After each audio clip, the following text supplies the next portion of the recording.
আসসালামু আলাইকুম। এইচএসসি 2026 সালের পরীক্ষার্থীরা, সামনে টেস্ট পরীক্ষাকে কেন্দ্র করে ইতিমধ্যে আমরা বাংলা প্রথম পত্রের সাজেশন আপলোড করে দিয়েছি। যদিও এর আগে আমরা সাজেশন দিয়েছিলাম এবং লাস্ট মোমেন্টে বলেছিলাম যদি কোনো কিছু যদি প্লাস মাইনাস করার প্রয়োজন হয়, এবং সেই সাথে তোমরা বারবার করে চাচ্ছিলে যে ভাইয়া আমাদের টেস্টের জন্য আলাদা করে সাজেশন দেন, যেটা আমরা টেস্টের জন্য শুধুমাত্র ফলো করব, পরবর্তীতে ফাইনালের আগে ফাইনালের সাজেশন দিয়ে মাত্র 310 টাকায় যারা এখনো আমাদের এইচএসসি 26 টার্গেট প্লাস কোর্সে যুক্ত হয় নাই, খুবই দ্রুত করো, কারণ কি একটাই মাত্র কোর্সে তুমি সকল সাবজেক্টের একদম শর্টকাট সাজেশন পাবে পিডিএফ আকারে। সেই সাথে বিগত বছরগুলোর বোর্ডের এমসিকিউ পাবে উত্তর সহ পিডিএফ আকারে। প্রত্যেকটা চ্যাপ্টার অ্যানালাইসিস করা সকল সাবজেক্ট সকল গ্রুপের জ্ঞানমূলক এবং অনুধাবনমূলক প্রশ্নোত্তর পাবে পিডিএফ আকারে। এছাড়া লিখিত অংশে শর্টকাট টেকনিক, গ্রামার অংশে শর্টকাট টেকনিক, পড়াশোনার রুটিন, এ প্লাস গাইডলাইন, এভরিথিং থাকবে এই একটা মাত্র কোর্সে। এই টোটাল বিষয়গুলো আমরা একটা প্যাকেজ আকারে তোমাদেরকে রেডি করে দিচ্ছি, যেই প্যাকেজের মূল্য মাত্র 310 টাকা। যারা এখনো কোর্সে যুক্ত হন, স্ক্রিনে যে নাম্বারটা দেখতে পাচ্ছ এই নাম্বারে 310 টাকা কোর্স ফি পাঠিয়ে এই নাম্বারেই হোয়াটসঅ্যাপে আমাকে জানাবে ব্যাক কোর্স ফি পাঠিয়েছি, সাথে সাথে তোমাকে গ্রুপে যুক্ত করে নিব, তখন থেকে তোমার এই প্লাস প্রস্তুতি শুরু হয়ে যাবে। ওই হিসাবগুলো কেন্দ্র করে পরবর্তীতে আমরা বাংলা প্রথম পত্রের আপডেট যে সাজেশনটা সেটা অলরেডি পাবলিশ করে দিয়েছি। টেস্ট পরীক্ষার আগে তুমি ওই সাজেশনটা ফলো করলে ইনশাআল্লাহ বাংলা প্রথম পত্র নিয়ে তোমার টেনশন থাকবে না। যারা সাজেশনটা এখনো সংগ্রহ করে নেই, ইউটিউবে গিয়ে জাস্ট সার্চ দিবে এইচএসসি 26 বাংলা প্রথম পত্র টেস্ট পরীক্ষার সাজেশন, দেখবে আমাদেরটা চলে আসছে। আবার আমাদের যে প্রাইভেট গ্রুপে 310 টাকার কোর্সে যুক্ত আছো, সেখানে তো সবকিছু পেয়ে যাবে, প্লাস আমরা যে পিডিএফ কপিটা সেটাও আপডেট করে দিয়ে দিয়েছি। আজকে আমরা বাংলা দ্বিতীয় পত্রের সেই আপডেট বা ফাইনাল সাজেশনটা দিয়ে দিব, যেটা টেস্ট পরীক্ষার জন্য। ফাইনালের আগে আমরা আরেকটা সাজেশন দিব যেটা ফাইনাল পরীক্ষার জন্য। এখন যে টেস্ট পরীক্ষার সাজেশনটা দিচ্ছি, এই সাজেশনেরও পিডিএফ কপি এবং এই সাজেশন রিলেটেড অল পিডিএফ যত কিছু আছে সবকিছু আমাদের প্রাইভেট যে গ্রুপটা আছে সেখানে আপলোড হয়ে যাবে। ওইখানে যারা যুক্ত আছো তারা তো অটোমেটিক পেয়ে যাবে, শুধুমাত্র একটা দুইটা না, অল সাবজেক্ট পেয়ে যাবে। ঠিক আছে, বাংলা দ্বিতীয় পত্রের জন্য টেস্ট পরীক্ষার জন্য যেগুলো পড়বে, প্রথমত আমরা যদি প্রশ্ন সম্পর্কে বলি, ব্যাকরণ অংশে আমাদের থাকবে বাংলা উচ্চারণের নিয়ম 2টা প্রশ্ন থাকবে, বাংলা বানানের নিয়ম থাকবে 2টা, বাংলা ভাষার ব্যাকরণিক শব্দ শ্রেণী থাকবে 2টা, 4 নাম্বার বাংলা শব্দ গঠন উপসর্গ সমাস থাকবে, 5 নাম্বার বাক্যতত্ত্ব, 6 নাম্বারে বাংলা ভাষার অপপ্রয়োগ শুদ্ধ প্রয়োগ। অর্থাৎ 2টা করে ক এবং খ এইভাবে দেওয়া থাকবে, তুমি চাইলে ক এর অ্যান্সার করতে পারবে, চাইলে খ এর অ্যান্সারও তুমি করতে পারবে। সেম ভাবে নির্মিত অংশে 2টা করে প্রশ্ন থাকবে, একটার অ্যান্সার করতে হবে, পারিভাষিক শব্দ থাকবে, অনুবাদ থাকবে, দিনলিপি প্রতিবেদন, বৈদ্যুতিন চিঠি, আবেদনপত্র, সারাংশ ভাব সম্প্রসারণ, সংলাপ ক্ষুদে গল্প এবং লাস্ট থাকবে প্রবন্ধ রচনা। এই টোটাল প্রত্যেকটারই জন্য আমাদের সাজেশন আছে। আমাদের সাজেশন ফলো করলে বাংলা দ্বিতীয় পত্রে ইনশাআল্লাহ সকল প্রশ্ন তোমার পরীক্ষায় কমন থাকবে। প্রথমত আমরা আলোচনা করব ব্যাকরণ অংশ নিয়ে, যে ব্যাকরণ অংশের জন্য তুমি কি কি পড়বে। ব্যাকরণ অংশের 1 নম্বরে বাংলা উচ্চারণের নিয়ম।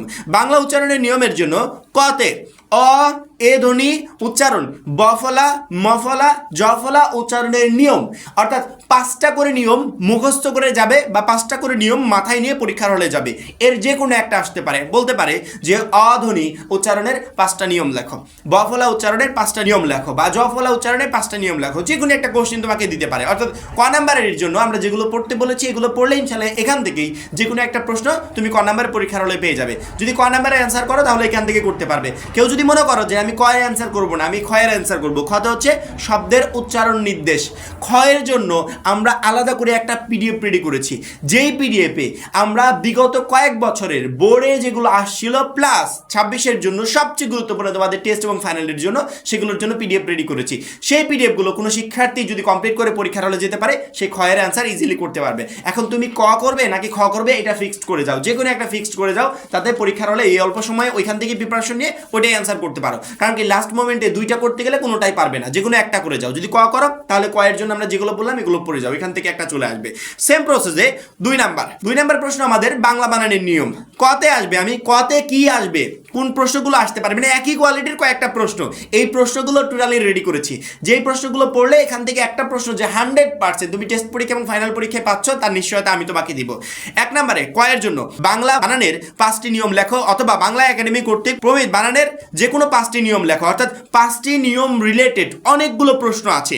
এই প্রশ্নের যে কোনো একটা প্রশ্ন, সেটা উদাহরণ সহ অথবা উদাহরণ বাদে হোক বা শুধুমাত্র 5টা নিয়ম হোক, এর যে কোনো একটা কোশ্চিন যে তুমি পরীক্ষার হলে পাচ্ছ তার 100% গ্যারান্টি আমি দিচ্ছি। অর্থাৎ সবগুলো প্রশ্ন এখানে দেওয়া হবে না, এখানে প্রশ্ন একটাই কিন্তু ঘুরিয়ে পেঁচিয়ে অন্যান্য নিয়মে আসতে পারে। অর্থাৎ একটা প্রশ্ন একই কোয়ালিটির প্রশ্ন, একটার উত্তর তুমি পড়লে এর যে কোনো একটা প্রশ্নের অ্যান্সার তুমি করতে পারবে। অর্থাৎ একটা প্রশ্নই ঘুরিয়ে পেঁচিয়ে অন্যরকমভাবে যত রকমভাবে দেওয়া যায় আমরা টোটালি সেই কয় রকমভাবেই প্রশ্নগুলো এখানে রেডি করেছি, এবং এখান থেকে এই কোশ্চেনগুলো তুমি সলভ করে গেলে এর যে কোনো একটা উপায়ে একটা প্রশ্ন তুমি 2 এর ক নাম্বারে পাবে, তার 100% নিশ্চয়তা আমি তোমাকে দিচ্ছি। কেউ যদি মনে মনে করো যে আমি অন্যান্যগুলোতে যাবো না, শুধুমাত্র ক নাম্বারটাই পড়ে যাবো, তাহলে ক নাম্বারটাই পড়ে যাও, ইনশাল্লাহ এই প্রশ্নটাই তুমি পরীক্ষার হলে পাবে।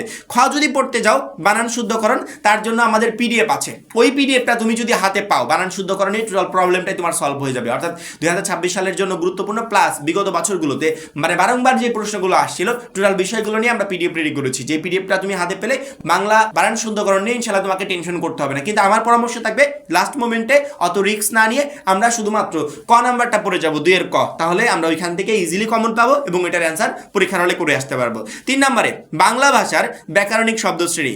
ব্যাকরণিক শব্দশ্রেণীর ক নাম্বারটা পড়ার পরামর্শ থাকবে, ক নাম্বারটা, কারণ কি ক নাম্বারে কোনগুলো আসতে চলেছে সেগুলো অলরেডি আমি বলেই দিয়েছি। সেটা হচ্ছে ব্যাকরণিক শব্দশ্রেণীর শ্রেণী বিভাগ, বিশেষ্য, বিশেষণ, ক্রিয়াপদ ও আবেগের শ্রেণী বিভাগ, এর যে কোনো একটা প্রশ্ন তুমি পরীক্ষার হলে পাচ্ছ, 100% পাচ্ছ।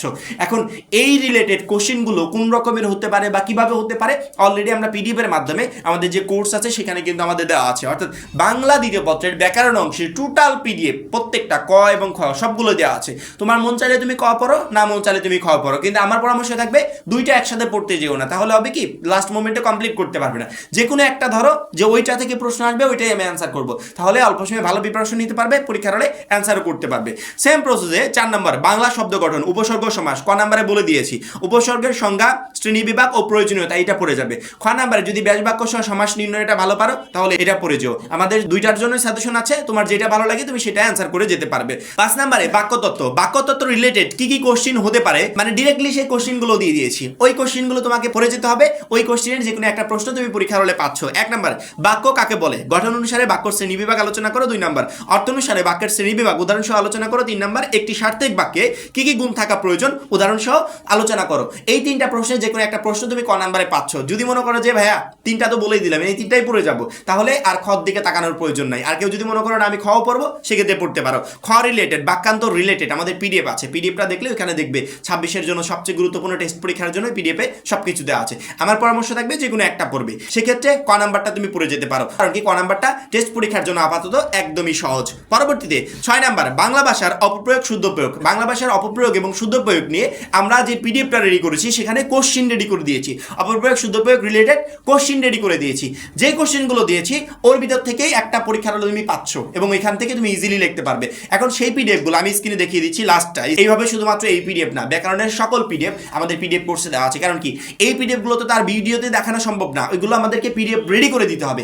ভিডিওতে দেখাতে গেলে 3-4 ঘন্টা কেটে যাবে, তারপরে শেষ করতে পারবো না। এই জন্য পিডিএফগুলো সংগ্রহ করে ওইখান থেকে ব্যাকরণের বেস্ট একটা প্রিপারেশন তুমি নিতে পারবে। এবং ক নাম্বারে কি কি প্রশ্ন আসবে সেটা তো আমি বলে দিলাম, তুমি ওই প্রশ্নগুলো যদি কমপ্লিট করো তাহলে তোমাকে খতে যেতে হবে না, ক থেকেই তুমি ইনশাল্লাহ বেস্ট একটা প্রিপারেশন নিতে পারবে। এই হচ্ছে আমাদের টোটাল ব্যাকরণ অংশের সাজেশন। এবার যদি আমরা নির্মিত অংশে আসি, প্রথমেই আমরা পাবো পারিভাষিক শব্দ অথবা অনুবাদ। এখন তুমি যদি মনে করো যে ভাইয়া আপনার যে পারিভাষিক শব্দের পিডিএফটা আছে যেগুলো বিগত বছরগুলোতে গুরুত্বপূর্ণ ছিল প্লাস 26 সালের জন্য সবচেয়ে গুরুত্বপূর্ণ, তাহলে তুমি ওই পারিভাষিক শব্দের আমাদের ওই পিডিএফগুলোই জাস্ট দেখে যাও। স্ক্রিনে দেখতে পাচ্ছ এই মুহূর্তে আমরা এইরকম করে পিডিএফ রেডি করেছি, এই পিডিএফগুলো তুমি দেখে যাও। অথবা তুমি যদি মনে করো যে ভাই আমি পারিভাষিক শব্দের অ্যান্সার করবো না, আমি অনুবাদের অ্যান্সার করতে চাই, সেক্ষেত্রে আমরা অনুবাদ এখানে কয়েকটা দিয়েছি, ইনশাল্লাহ এগুলো 26 সালের জন্য সবচেয়ে গুরুত্বপূর্ণ, ইনশাল্লাহ এখান থেকে একটা চলে আসবে। কিন্তু আমার পরামর্শ থাকবে যে দুইটাই পড়তে যেও না, যে কোনো একটা পড়ো, একটা পড়লে ওই একটা পর ফোকাস থাকলে ওই একটারই অ্যান্সার ভালোভাবে তুমি পরীক্ষার হলে করতে পারবে। সেক্ষেত্রে পারিভাষিক শব্দটা দেখে যেতে পারো, যদি কারো কাছে পারিভাষিক শব্দটা কঠিন লাগে সেক্ষেত্রে আমাদের সাজেশন থেকে অনুবাদগুলো কমপ্লিট করে যেতে পারো। পরবর্তীতে 8 নম্বরে কতে থাকবে হচ্ছে দিনলিপি। মানে দিনলিপি এতটা সহজ, তুমি যদি আমাদের এই ভিডিওটা একটু দেখো তোমার কাছে দিনলিপি টোটাল প্রবলেম সলভ হয়ে যাবে। অর্থাৎ দিনলিপি লেখার নিয়ম নিয়ে, শুধুমাত্র দিনলিপি না, রাইটিং পার্টের যতগুলো প্রশ্ন আছে প্রত্যেকটারই লেখার নিয়ম নিয়ে আমাদের ভিডিও আছে। যেই ভিডিওটা একটা শিক্ষার্থী দেখলে তাকে 8টা-10টা করে পড়তে হবে না, টোটাল প্রবলেমগুলো সলভ হয়ে যাবে। শুধুমাত্র দিনলিপি না, এভাবে রাইটিং পার্টের প্রত্যেকটারই পিডিএফগুলো রেডি করে আমরা আমাদের পিডিএফ কোর্সে দিয়েছি, ভিডিওগুলো ফ্রিতে আমরা ইউটিউবে দিয়ে দিয়েছি, প্লাস আমাদের যে অ্যাপসটা আছে অলওয়েজ আপডেট অ্যাপস, সেখানে এক অংশে পিডিএফ এক অংশে ভিডিও এভাবে সুন্দর করে দেওয়া আছে। তুমি পিডিএফে ক্লিক করলে পিডিএফ পেয়ে যাবে, ভিডিওর উপর ক্লিক করলে ভিডিও পেয়ে যাবে। অর্থাৎ এইচএসসি 26 টার্গেট প্লাস কোর্সে যে সমস্ত শিক্ষার্থীরা যুক্ত আছে তাদের কোনো বিষয় নিয়ে টেনশন করতে হবে না, কোনোখানে খুঁজতেও হবে না। আমরা টোটালি এভরিথিং এত সুন্দর করে প্যাকেজ আকারে রেডি করে দিয়েছি, জাস্ট যেটা পছন্দ এটার উপর ক্লিক করবে ওখান থেকে দেখে নেবে, যেটা পছন্দ এটার উপর ক্লিক করবে দেখে নেবে। অর্থাৎ খোঁজাখুঁজির কোনো ঝামেলা নেই। সেক্ষেত্রে আমার মনে হয় কোর্সে যারা এখনো যুক্ত হও নাই খুবই দ্রুত যুক্ত হয়ে টেস্টের জন্য বেস্ট একটা প্রিপারেশন শুরু করে দেওয়া উচিত এবং টেস্ট পরীক্ষা শেষ হলে তুমি ফাইনালের প্রিপারেশন এখান থেকে নিতে পারবে, তোমাকে ফাইনাল পরীক্ষার আগ পর্যন্ত আর কখনো পেমেন্ট করতে হবে না। কতে দিনলিপির জন্য আমরা যেগুলো দিয়েছি, 1 পরীক্ষার আগের রাত্রের প্রস্তুতির অভিজ্ঞতা বা পরীক্ষা শেষের অনুভূতি, 2 নাম্বার লঞ্চ ডুবির ঘটনা বর্ণনা করে দিনলিপি, 3 নাম্বার ঐতিহাসিক স্থান ভ্রমণের অভিজ্ঞতা বা শিক্ষা সফরের অভিজ্ঞতা বর্ণনা করে দিনলিপি, 4 নাম্বার বইমেলায় ঘুরে আসার অভিজ্ঞতা বর্ণনা করে দিনলিপি, 5 বন্ধুর জন্মদিন উদযাপন উপলক্ষে দিনলিপি, 6 কলেজের প্রথম দিনের অভিজ্ঞতা বর্ণনা করে দিনলিপি, 7 বাংলা নববর্ষ উদযাপনের উপর একটি দিনলিপি, 8 নাম্বার প্রাকৃতিক দুর্যোগ মোকাবেলার অভিজ্ঞতা বর্ণনা করে দিনলিপি, 9 নাম্বার তথ্য প্রযুক্তি বা কৃত্রিম বুদ্ধিমত্তার প্রভাব নিয়ে দিনলিপি, 10 নাম্বার বার্ষিক ক্রিয়া সাংস্কৃতিক অনুষ্ঠানের বিবরণ দিয়ে একটি দিনলিপি। এই 10টার ভিতর একটা ইনশাআল্লাহ পরীক্ষাটা তুমি পাবে এবং আমাদের ভিডিওটা দেখলে দেখবে এই 10টা তোমাকে কষ্ট করে পড়তে হচ্ছে না, ওই একটা প্রসেসে তুমি সবগুলো ইজিলি লিখতে পারবে। 8 খ থাকবে হচ্ছে প্রতিবেদন। তুমি যদি মনে করো দিনলিপি পড়ে যাবো, দিনলিপি পড়তে পারো। আবার যদি কেউ মনে করো যে না আমি প্রতিবেদন পড়ে যাবো, সেক্ষেত্রে প্রতিবেদনটা পড়তে পারো। প্রতিবেদন রিলেটেড আমাদের এত সুন্দর ভিডিও আছে, তুমি প্রতিবেদনের এই ভিডিওগুলো দেখলে তোমার টোটাল প্রবলেমগুলো সলভ হয়ে যাবে। প্রতিবেদন সাধারণত 3 টাইপের হয়, প্রধানত 2 টাইপের, 1 প্রাতিষ্ঠানিক, 2 হচ্ছে সংবাদপত্রের প্রকাশের প্রতিবেদন। আবার সংবাদপত্রের প্রকাশের প্রতিবেদন 2 রকমের, 1 হচ্ছে আমি সুনাগরিক হিসেবে কোনো একটা পত্রিকায় প্রকাশের জন্য প্রতিবেদন লিখছি, আর 2 হচ্ছে আমি নির্দিষ্ট কোনো একটা পত্রিকার রিপোর্টার হিসেবে প্রতিবেদন লিখছি।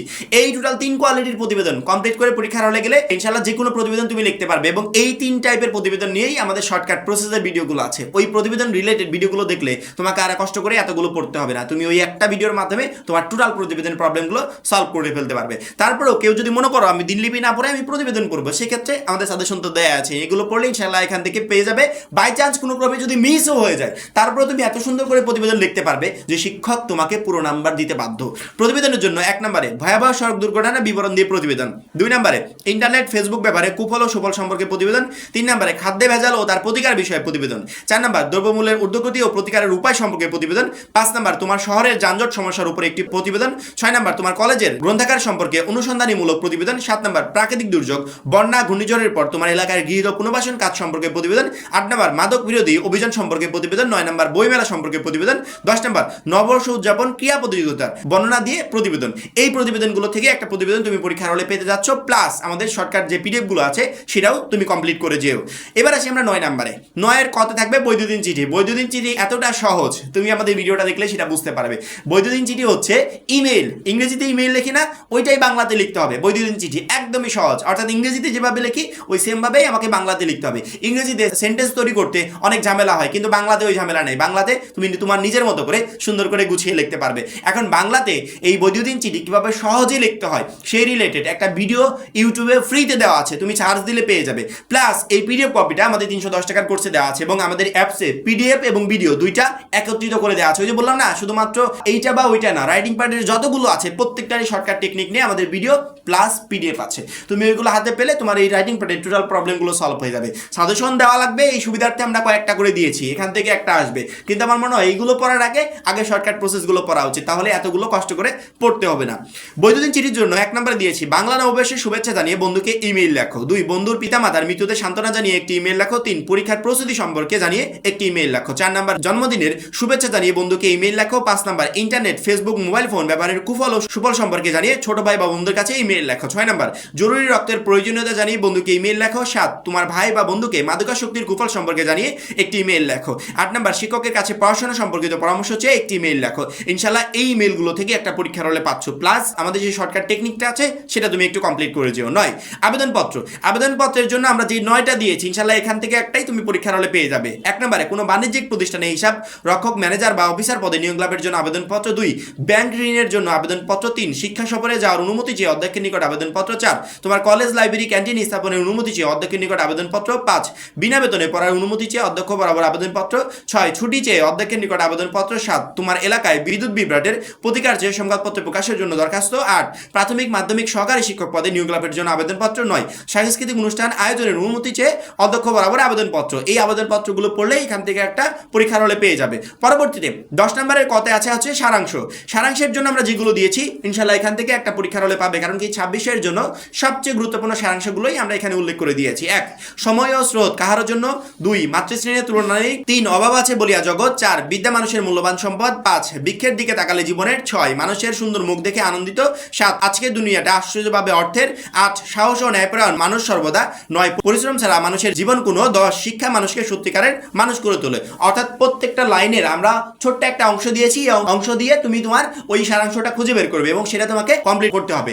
যদি ক নাম্বারে কেউ সারাংশের অ্যান্সার করতে চাও তাহলে এই সারাংশগুলো একটু কমপ্লিট করে যেও, কারণ কি এগুলোই সবচেয়ে গুরুত্বপূর্ণ এবং এখান থেকে ইনশাল্লাহ একটা পরীক্ষার হলে পেয়ে যাবে। কেউ যদি মনে করো যে আমি সারাংশ পড়বো না বা সারাংশের অ্যান্সার করবো না, দুইটা করে পড়ার দরকার নেই, যে কোনো একটা পড়বে, তাহলে আমি ভাব সম্প্রসারণটা তোমাকে সাজেস্ট করবো যে ভাব সম্প্রসারণ পড়ে যাও। কারণ কি ভাব সম্প্রসারণ তুমি পরীক্ষার হলে সুন্দর করে বানিয়েও লিখতে পারবে। কারণ কি ভাব সম্প্রসারণ সুন্দর করে প্রশ্ন দেখে দেখে কিভাবে বানিয়ে লিখতে হয় সেই রিলেটেড আমাদের ভিডিও আছে। আমাদের ভিডিওটা দেখলে তোমার টোটাল প্রবলেমটা ইনশাল্লাহ সলভ হয়ে যাবে। তারপরেও 26-এর জন্য টেস্ট এবং ফাইনালের জন্য সবচেয়ে গুরুত্বপূর্ণ যে ভাব সম্প্রসারণগুলো আছে সেগুলো আমরা এখানে দিয়েছি। এখান থেকে ইনশাল্লাহ একটা পরীক্ষার হলে তুমি পেয়ে যাবে। 1 শিক্ষাই জাতির মেরুদণ্ড, 2 পরিশ্রম সৌভাগ্যের প্রসূতি, 3 ক্ষুধার রাজ্যে পৃথিবী গতময়, 4 দুর্জন বিদ্বান হলো পরিত্যাজ্য, 5 সুশিক্ষিত লোক মাত্রই স্বশিক্ষিত, 6 সাহিত্য জাতির দর্শন স্বরূপ, 7 অন্যায় যে করে আর অন্যায় যে সহায়, 8 কীর্তিমানে মৃত্যু নেই, 9 স্বাধীনতা অর্জনের চেয়ে স্বাধীনতা রক্ষা করা কঠিন, 10 সময় ও স্রোত কারোর জন্য অপেক্ষা করে না। ইনশাল্লাহ এখান থেকে একটা পরীক্ষার হলে পেয়ে যাবে। পরবর্তীতে 11 সংলাপ। সংলাপ